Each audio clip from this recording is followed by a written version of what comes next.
Welcome to the video wrap from day one of the SMSF Association National Conference, held here for the first time on the Gold Coast in 2020. And it's brought to you by Self-Managed Super, the premier SMSF publication. I'm Darin Tyson-Chan, editor of Self-Managed Super, and the day kicked off with the traditional thought leadership breakfast that discussed what SMSFs and the superannuation landscape would look like in 2030.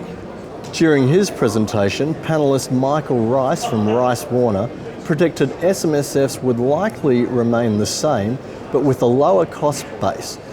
He also expected them to become intergenerational vehicles. In the same session, Jeremy Cooper from Challenger said he expected a new single regulation body to be overseeing the whole of the superannuation industry, and that SMSFs with balances over $10 million would be taxed possibly at corporate rates. Then Investment Trends CEO Michael Blomfield shared with us that one of the barriers to setting up SMSFs was the constant regulatory change that we're seeing right now. And he suggested for SMSFs to be more attractive over the next decade, this constant change had to stop. The final presentation came from SMSF Association Chief Executive John Moroney, who anticipated in 10 years' time, SMSF trustees would be able to get better access to financial advice in a more cost-effective manner. The conference proper then began with an address from Association Chair Robin Bauman, who said SMSF specialist advisors had all the right ingredients to thrive in the current regulatory environment.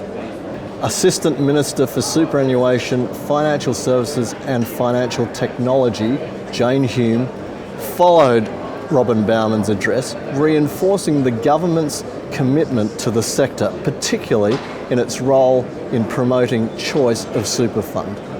Delegates then enjoyed Super Concepts Peter Burgess's signature legal and regulatory update, where he took the audience through the legislative changes that have already been passed, the ones that are pending, and the implications.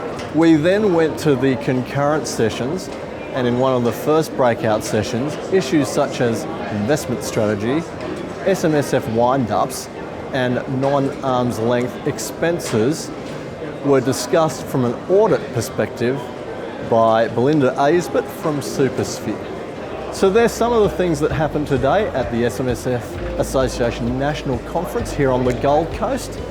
One of the highlights for day two will be an address from the Shadow Financial Services Minister, Stephen Jones. I'm Darin Tyson-Chan. Thanks for watching.